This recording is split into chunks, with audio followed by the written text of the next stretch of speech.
Hey guys, it's Justine here from I Should Read That, and today we are doing my very first author interview on this channel. I'm joined by the lovely Anna Stevens. Hello.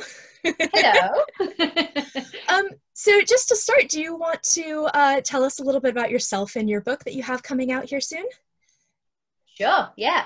So I'm Anna Stevens. I'm the author of the Godblind trilogy, which is made up of Godblind, Dark Soul, and Bloodchild. And my new series, The Songs of the Drowned, the first book is called The Stone Knife, and that comes out on the 26th of November. So not very long at all now, which is both exciting and hugely terrifying. I can imagine, definitely. Well, I am very curious about a couple of things. First of all, you are known for writing some quite dark scenes in your books and things like that, but also for having a really sort of lush worlds that you come up with in your books, especially in The Stone Knife. So what kind of do you do much research, and where do you get your kind of ideas and inspirations for building these huge fantasy worlds? Because you kind of have to have them in fantasy books, don't you? Yes, yeah. I mean, they're kind of a prerequisite, aren't they? I think with the Godblind trilogy, I suppose I played it pretty safe. The whole write what you know. I've always been, like a bit of a history nerd. I've always loved that. Castles and swords and chainmail and all of that good stuff. Yes. So it was kind of a no-brainer that my first fantasy trilogy would be with that sort of very familiar setting. With the new trilogy, I love the medieval European-esque vibe of so much fantasy, but there is so much fantasy that is all set in things that are very familiar. Yeah. And I just thought, it's a new series. I knew that I wasn't going to write any more sequels to that trilogy at that time. I'm not saying I'll never go back to the Godblind universe. I might, but I wanted to do something that felt completely different and really fresh for me. So I spent a lot of time just kind of like looking at the map of the world and thinking, where could we go? What could we do? Things like that. And then I was sort of kicking around some vague ideas, and all of a sudden, when I was engaged in staring out of the window, which is very, very important serial author work, I'll have you know. I got an image in my head of a pair of bare feet standing in like really rich black soil next to the edge of a river. And that image went on to become Shessa, who's one of my main characters in The Stone Knife. And so because of that image, that sort of it gripped me. There was like an entire aesthetic that went with this single image that popped up in my head. And so from there I thought, okay, well, I can't, it can't be a desert because the environment's obviously too rich. It can't be anywhere cold because this person is not going to be barefoot. And so that sort of helped sort of narrow it all down. And then I started from there. I was like, okay, so it's a tropical environment, so it's going to be nice and warm, and there's probably going to be a lot of rainfall. And it was a really strange sort of process of elimination. It came from knowing that one of my characters was going to be barefoot, which sounds so random, and it is so random, but it tends to be how my brain works. I'll get a name or a line of dialogue or something very abstract like that image in my head, and I'll know that somehow that's going to be intrinsically related to what comes next. So from there it was sort of settling on the type of environment I wanted, realizing that I knew absolutely nothing about that environment, and then just a whole ton of research and going in some like really bizarre directions, like what's the weather like in July in, you know, this geological place that I've invented. And you know, so it was really strange because obviously with my first trilogy it was all very familiar to a Western person, whereas this one, because it's set in a very different climate and the geology is different, and you know, the geography and the plant life and everything is different. So I mean, I literally had to just research actually literally from the ground up in order to create something that felt like it was a living ecosystem, basically. And then I had to put people in that ecosystem and then stab a lot of them. As you do. As you do. I mean, what's the point in having characters if they don't get stabbed? Yeah. Is basically, you know, it's my whole aesthetic, isn't it? Yeah. Well, it's funny. I was talking to our mutual friend Bethan, who's an editor over at the Fantasy Hive. Hey, Bethan! And we were saying that there's something about just the nicest, loveliest authors who are just so cruel to their characters. Like, what is going on? Some of the kindest, nicest people that I've met they're just like rip your heart out of your chest, and you're like, okay, it's fine. I think it's probably got something to do with the fact that we always come across as really nice, and it's like, but inside, yeah, it's just evil inside. I suppose it's better to process that on page rather than, you know, shouting at people or stabbing people or whatever it happens to be. Yes. Although I do have a sword on the wall. I noticed that. It's really cool. Well, speaking of characters, you have some really nice representation in the Stone Knife. You have a character, especially sort of the opening chapters, is a character that's deaf. Did you have to do the same sort of research for that? Did you speak to anyone who was deaf? How did you sort of make sure that you were ensuring kind of accuracy, but also making sure that that character fits in the world? Sure. Yeah. There is a website called Writing the Other, which you may or may not have heard of, and they have a wide variety of tutors, and they do like a huge range of different courses that authors can take. And there's a writer and a tutor called, oh, forgive me if I get her name wrong, Elsa Shinnerson. Oh no, I've forgotten it. I can't. I'm so sorry, Elsa. And she is she's a deafblind author, and she ran a course which was entitled Writing Deaf or Blind, or Deaf and Blind Characters, which I did the course, and we had to do homework for her and stuff like that. So I submitted a couple of chapters that were about Shessa, and so she sort of looked at and sort of sorted out my terminology, and she was saying, okay, that's not really how that would work, and the character wouldn't really do those things, and that was absolutely invaluable. I also took a very brief and very basic British Sign Language course, just so that I could kind of get a feel for how they can, you know, how deaf people communicate, and just exactly how much body and facial expressions are important with sign language, because I wanted to make sure that I wasn't being disrespectful, and I wasn't getting anything wrong. And it was really fun. And I think there's actually a campaign to make British Sign Language part of the GCSE course. Really? That would be really cool. Which would be amazing, yeah. And I think it would be so useful, and it would just be so inclusive for you know, everyone in Britain. If everyone in Britain knew, I don't know, 50 signs, you know, it could make such a huge difference to deaf people. Yeah, absolutely. So yeah, so it was really interesting, and it was great. It was really great to have Elsa's feedback on the Writing the Other website.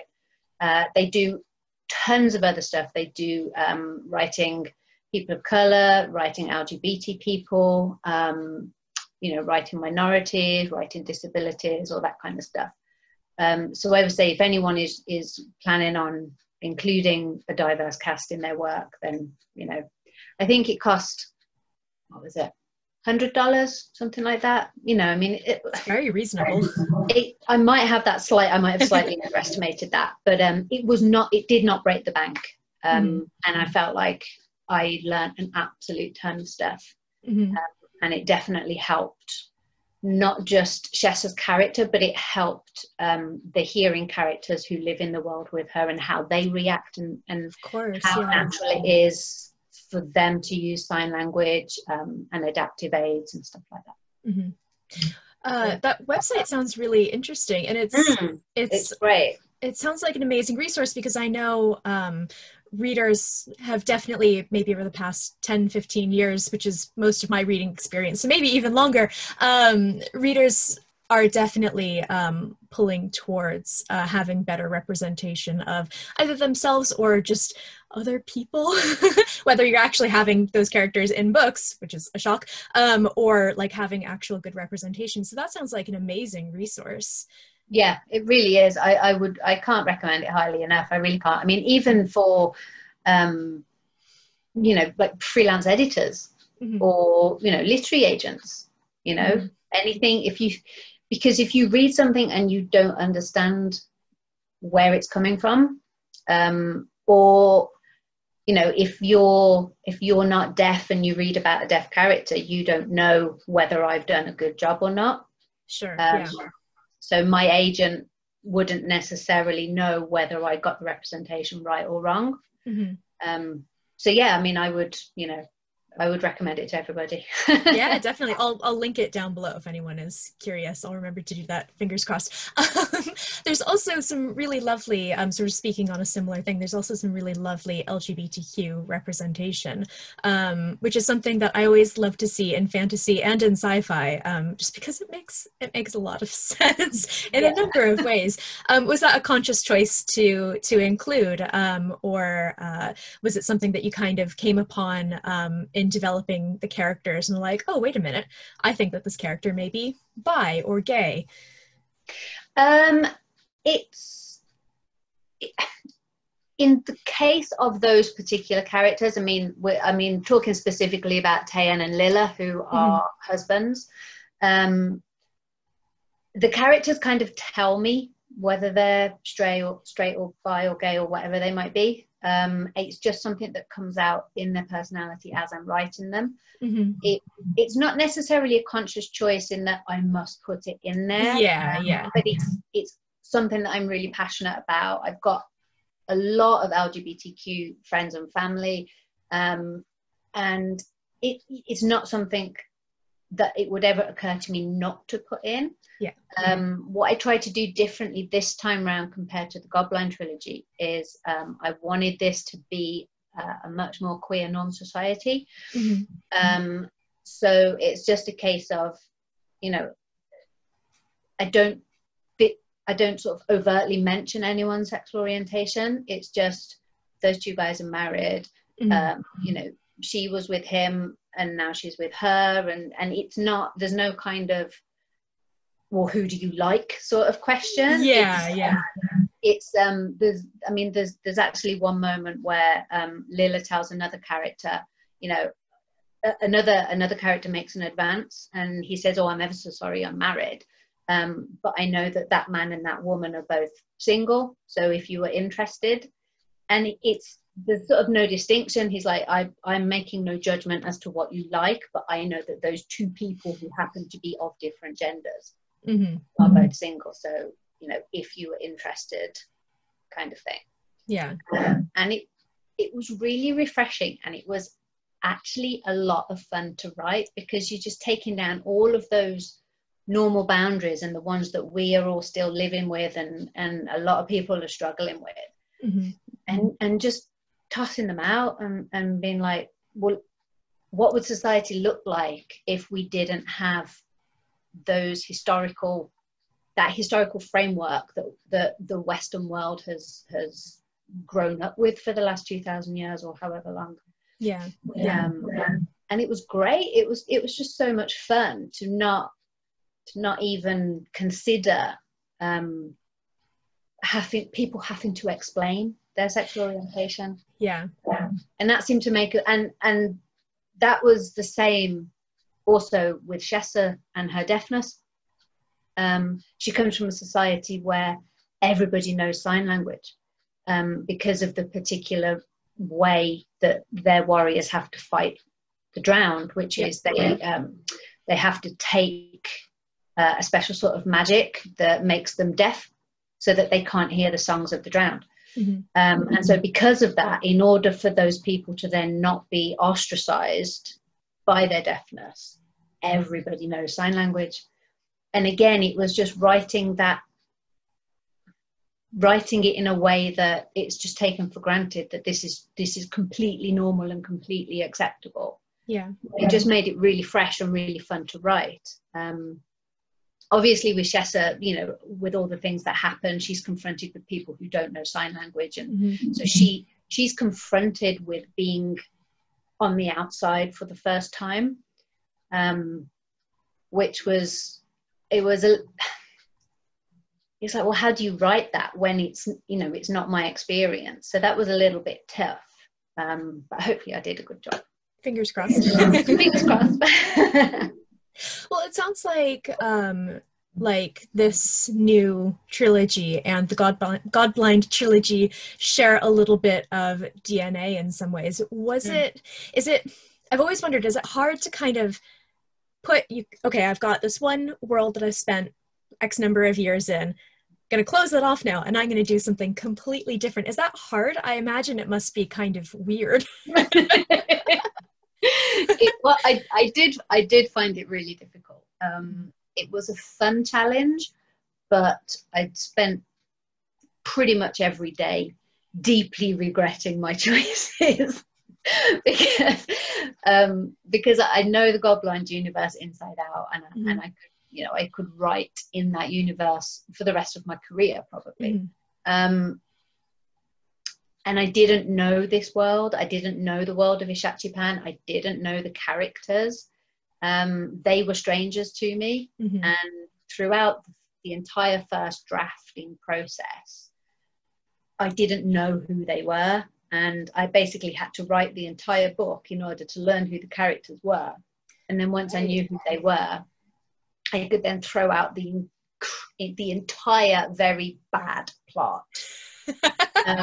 And then write the book again, which was basically the draft that my agent then saw. Mm-hmm. So yeah, I have a very wasteful drafting technique in which I literally write a book's worth in order to learn who the characters are, and then chuck it out and write it all again. So I have a separate document in my Word folder which is called cut scenes. And the cut scenes document for the Stone Knife is about 140,000 words long. It is literally a book. A fairly long book. It's just a tragedy. And I look at it and think, why is there not an easier way to do this? But it's just the way my brain works. Yeah. I hope to get better. But I'm currently working on the second draft of the second book, and I'm reading it through and I'm like, I need to get rid of that chapter. That entire plot line doesn't work. Who even is that character? Cut him. So it's going to be the same thing again. If it works, it works. It's fine. Everyone has their own madness, and that is mine. Exactly, yeah. So I'm very curious, how many drafts do you tend to go through from sort of start to finish? Originally, so Godblind, there was, I was writing Godblind for 13 years before it got picked up by an agent. So Godblind probably has or had 15 or 16 drafts. Oh, wow. That makes sense if it's going to be such a long time. Yeah. So I I had a sort of out of body experience when it came to writing book 2 in that series, Oh because God, I'd gone from, it's fine, I've got 13 years, to you've got 9 months, Anna. What do you mean? So that was interesting. Yeah. So I think the Stone Knife, so the Stone Knife had the bad draft, the all right draft that went to my agent, who then suggested some revisions. So then they were fairly extensive revisions. So then that was probably almost a third draft. And then my editor we did 2 rounds of edits with my editor. So obviously not an entire book of edits, just bits here and there. But there were 5 distinct, we're going to do this book again and tighten it up. So I guess you would say 5 drafts. Yeah. Wow. It's a lot of words. Yes, it's a lot of words. It's a lot of deleting. It's a lot of red line, which is always terrifying. Yeah, I can imagine. Well, I'm very curious about, I mean, fantasy tends to be a genre that I think for people who are not necessarily reading fantasy or not necessarily sort of up to date with fantasy, sort of imagine that it's a very male-dominated genre in terms of who is writing it and who is reading it, and especially grimdark, although we're obviously seeing many, many more women popping up with popular grimdark books, although obviously women have been writing this stuff forever. I am very curious to know if what it's like just being a woman who's writing grimdark. Has there ever been any, why aren't you writing nice books where there aren't hammers and horribleness? I mean, a friend tagged me in a photo on Twitter a couple of months ago, which was of Dark Soul, my second book, in the kids section of a bookshop. It literally had a My Little Pony box set resting on top of it, which was just deeply amusing to me. Oh my God, poor children. Yeah, I was next to like Percy Jackson and stuff like that, and that happens depressingly regularly, because I'm assuming that booksellers, they get a shipment in, and they're not going to know what every book is. So they're going to look at it, they'll look at the cover, go, that's a fantasy book. And then the next thing they look at, I'm assuming, is the author's name. So they look at the author's name, they presume from that I'm female, and then they go and put me in the kids section, because if you're a woman writing fantasy, you're going to be writing kids books. Obviously. And that seems to be the prevailing opinion. So that is, it's frustrating. It does genuinely make me worried that someone is going to go and pick this book up for their 10-year-old. And I'm like, the covers do not scream kids books to me. Not so much.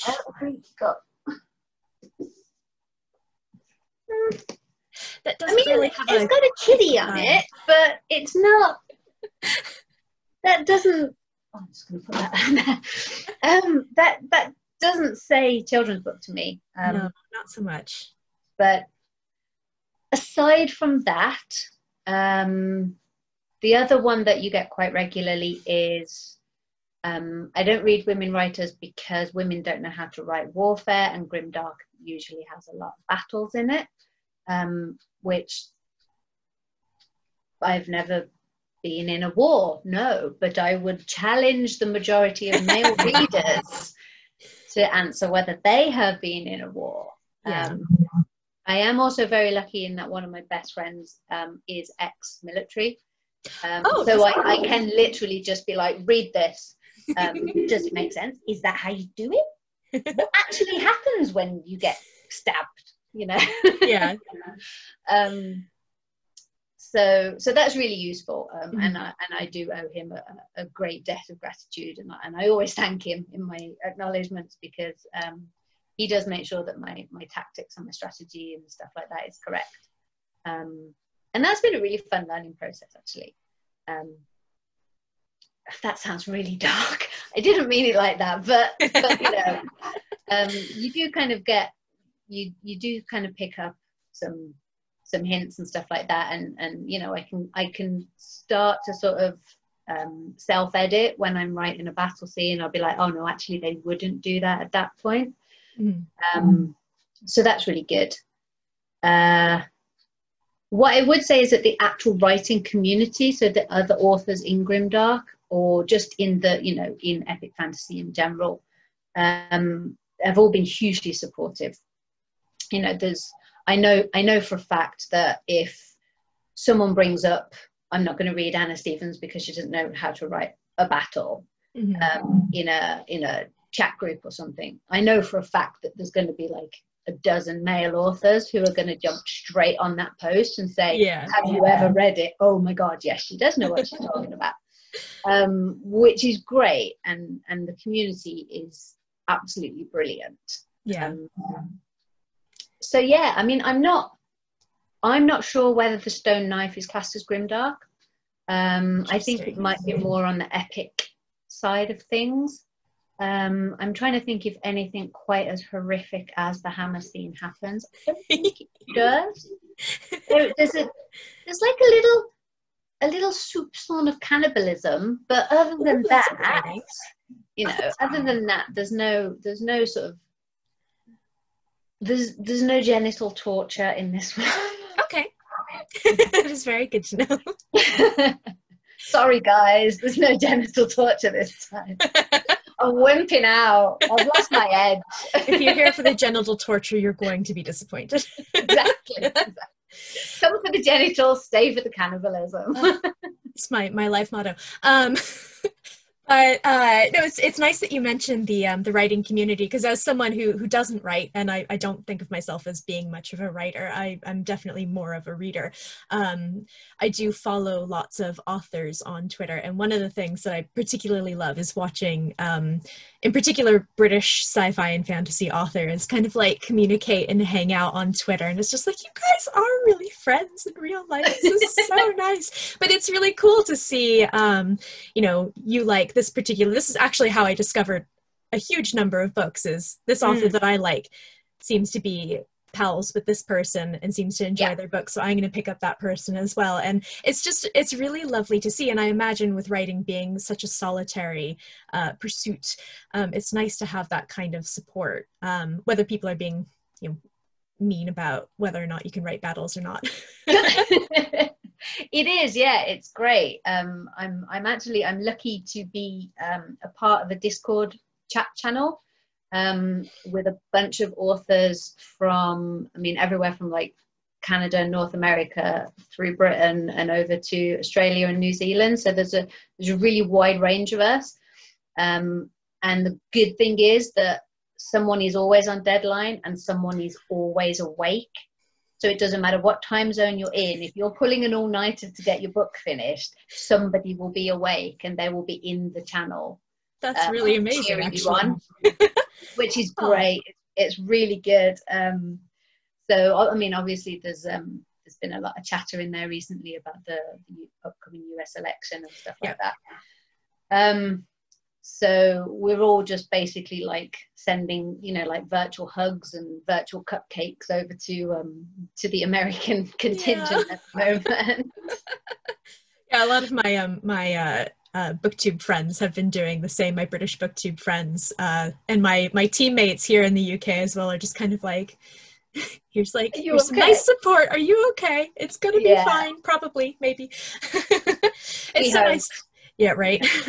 It's really nice to have that kind of that lovely and supportive community. And one of my favorite things to ask authors, mostly because I'm just incredibly nosy, and I'm always looking for more books to read, is are you reading anything in particular that you want to kind of shout out? Are you reading anything good, or have you read anything recently that you really loved? How long do we have, Justine? This is the thing about asking authors this question. They're always like, yeah, my book, but this book instead by this person, it's so good. Okay, so I am reading this at the moment. Is that Rashomon? Rashomon and 17 Other Stories, which I am thoroughly enjoying. Excellent. So I would definitely recommend that, just as the translation from Japanese is really good as well. And it's got a foreword by Haruki Murakami. Oh, wow. So yeah, so I'm thoroughly enjoying that. It's just because they're all short stories, it's just a nice little snapshot and you can dip in and out. I've also just started, well, I'm on chapter 7 of Jade City by Fonda Lee. I love that book. Talk about being a nice person who tortures your characters. Yes. So it's been on my to be read list for absolutely ages, and I just I was like, right, what have I finished? Okay, I'm hitting Jade City. It's about time, and I'm so glad I did. I didn't really know anything about it, apart from the fact that there was magic based on jade, which I thought was like super cool. So I didn't realize that it was a sort of modern setting. I kind of went into it expecting your traditional fantasy. So that has been so refreshing, and it's just so nice to read something that is set in a sort of modern world, albeit one that's, you know, got magic shoved in and stuff like that. So I'm thoroughly enjoying that. Other books that I have finished recently: Hollow Empire, the second Sandfork. It's so good. I'm so excited for that. I have it on my Kindle from NetGalley, and it's another one that I'm bringing into lockdown with me, and I'm just like, I'm so excited for it. You're going to love it. It's amazing. It's a fabulous author. It's so good. How Sam brings all of those threads together, I do not know. She's some kind of a genius. The Jasmine Throne by Tasha Suri, I've read recently. I'm really jealous of that too. That is just gorgeous. And just, you know, I mean, romance, betrayal, love, oppression, murder, it's just magic. It sounds like my exact cup of tea. I absolutely fell in love with Empire of Sand. I was just completely like, it knocked my socks off, and I loved Realm of Ash as well. So I'm just sitting here waiting to maybe be able to read it at some point. It would be really nice. I mean, what I would say, I absolutely love Tasha's first 2 books, but this is a step up in terms of storytelling and quality and stuff like that, and that is absolutely no insult to her. Of course, because they were great. You really see, you can see how she's matured as an author, and you can also see, I think, just how much joy she's taken in writing these characters that are, you know, that mean so much to her. It's absolutely glorious. So jealous. Well, one other thing that I will mention is that I am beta reading a book for Stuart Hoxton, who his latest book out is called Tangle's Game, which is a kind of near future sci-fi dystopian sort of thriller. This one's very different. So this one is a fantasy that has a lot of song magic in, which he assures me he didn't steal from me. So it doesn't, as far as I'm aware, it doesn't actually have a publishing contract at the moment, but publishers, you have got to buy this book, and you need to pay Stuart a lot of money because it is absolutely fantastic. Amazing. And it deals with magic and colonialism and you know, oppression and the theft of land, and you know, all this like really topical, really vital conversation that is happening at the moment, and and it's, you know, I'm a big fan of Stuart's work, and I've read a few of his books now, and honestly, if this one doesn't get him a publishing contract, I will buy a hat and I will eat it. What's the name of his recent book? I've actually not heard of him, so I want to add him to my superpower. It's Stuart Hotston. Hotston. So his surname is Hotston. And the book is called Tangle's Game. Tangle's Game. Okay, I'm going to remember that. I'll put all of these, for anyone watching, I'll put all of these down below so you can check them out. I'm going to stop there because otherwise, you know, go on forever. We'll just be going on forever. Yeah. Yeah, I love hearing what authors are reading, because it's always really interesting, whether it's like within their genre or I spoke to Zen Cho. I used to do a podcast with my sister, and she's fabulous and so funny and a great author.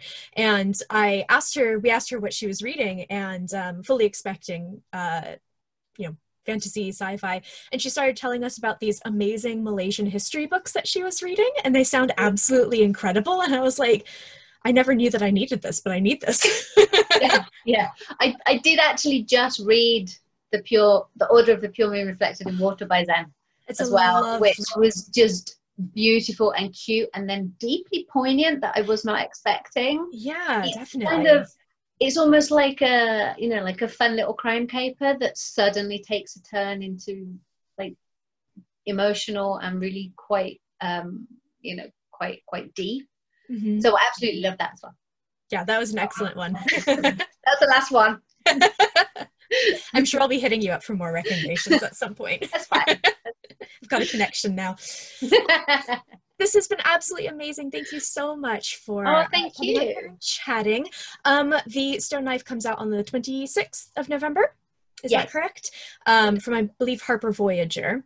And I'll leave a link down below if people want to pre-order it, which I definitely recommend. I've got my Goldsboro SFF copy coming, which I'm very excited about. Our mutual friend Bethan is very jealous, and I'm feeling very smug. But all that information will be linked down below, and definitely check out the Godblind trilogy as well if you want some more good fantasy. So again, thank you so much, and thank you. We'll see you guys next time. Yeah, thanks very much, Justine. Bye.